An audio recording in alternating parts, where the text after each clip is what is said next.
Salam dan bahagia. Perkenalkan, nama saya Putunita Yuliana Wedayanti, CGP Angkatan 8 Kabupaten Jemberana, Bali. Pada video kali ini saya akan menyampaikan hasil diskusi kelompok pada ruang kolaborasi modul 2.1 skenario SD terkait dengan pembelajaran berdiferensiasi.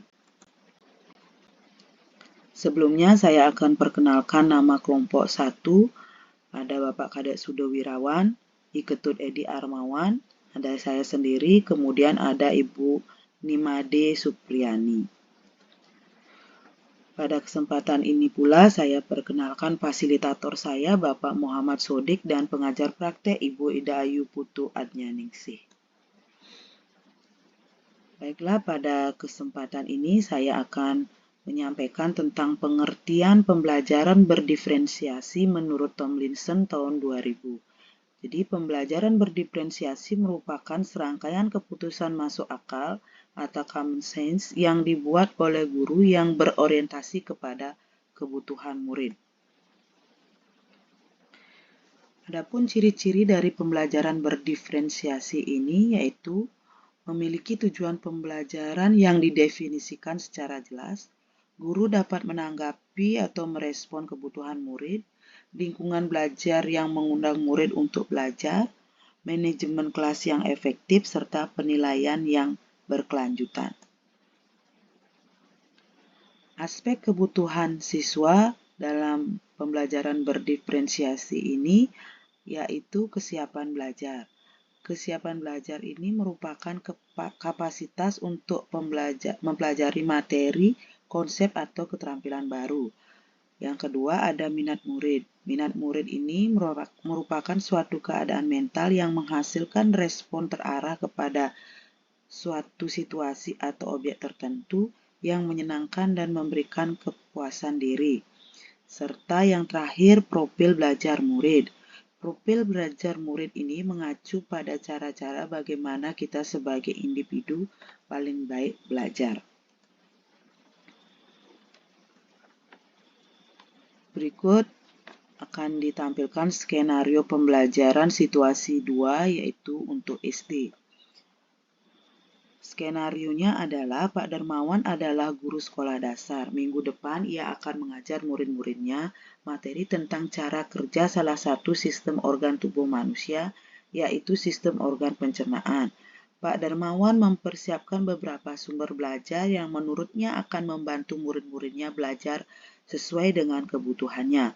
Sumber daya belajar yang ia siapkan diantaranya adalah sebuah poster, berbagai bacaan, artikel, komik sains, kartu pertanyaan, dan video.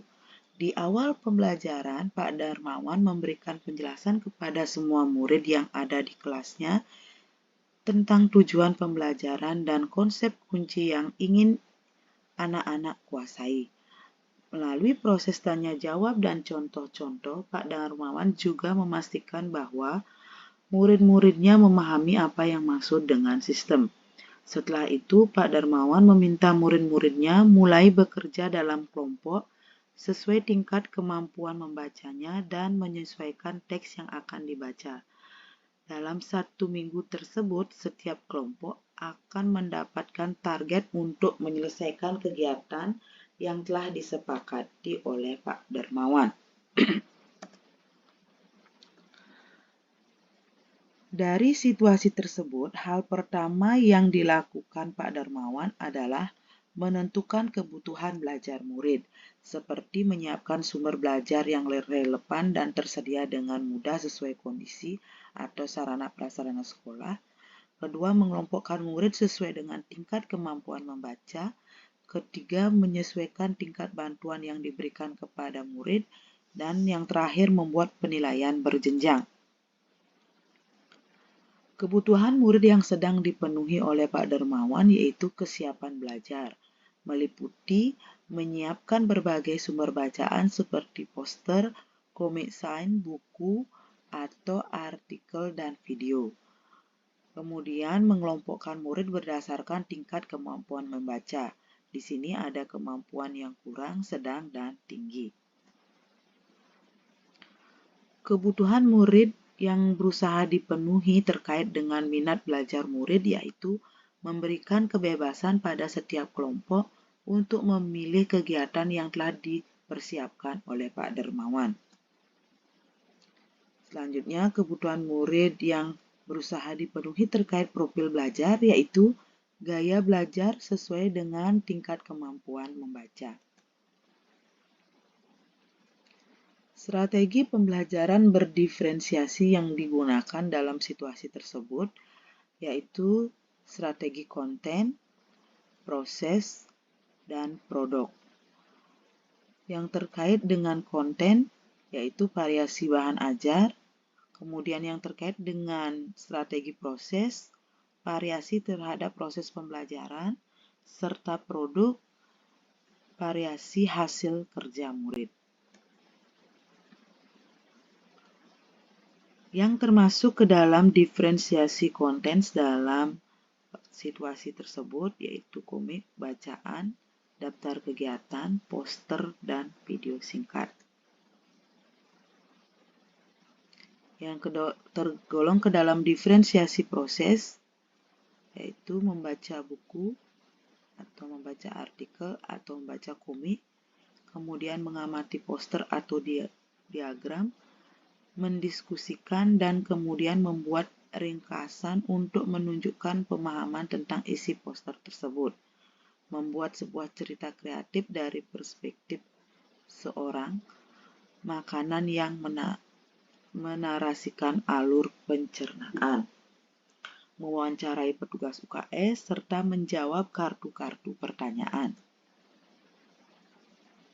Yang termasuk ke diferensiasi produk, yaitu menjelaskan alur sederhana melalui diagram alur.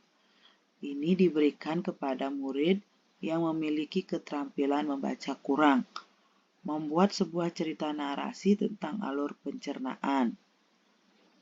Diberikan kepada kelompok siswa yang memiliki keterampilan membaca sedang. Kemudian membuat sebuah cerita kreatif dari perspektif seseorang, makanan yang menarasikan alur pencernaan, diberikan kepada kelompok murid yang memiliki keterampilan membaca tinggi.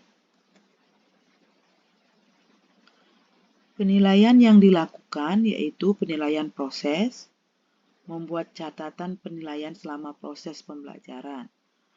Penilaian berjenjang, membuat penilaian berjenjang berdasarkan tingkat kemampuan murid. Rubrik penilaian yang dibuat bagi kelompok murid yang kurang, penjelasan singkat dengan kosakata sederhana. Kelompok murid dengan kemampuan sedang, penggunaan kosakata yang lebih bervariasi. Sedangkan kelompok murid dengan kemampuan tinggi, rubrik penilaiannya penggunaan perspektif seseorang, makan dengan kosakata lebih sulit.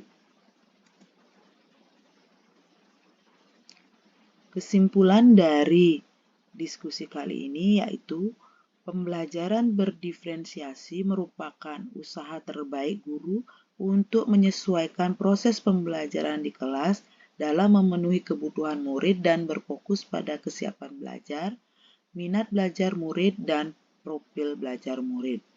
Dalam kasus ini, Pak Dermawan telah melakukan perencanaan, proses, dan penilaian berdiferensiasi untuk para muridnya walau keterbatasan sarana dan prasarana.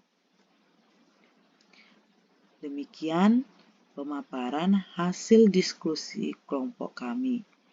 Akhir kata, saya ucapkan terima kasih, salam dan bahagia.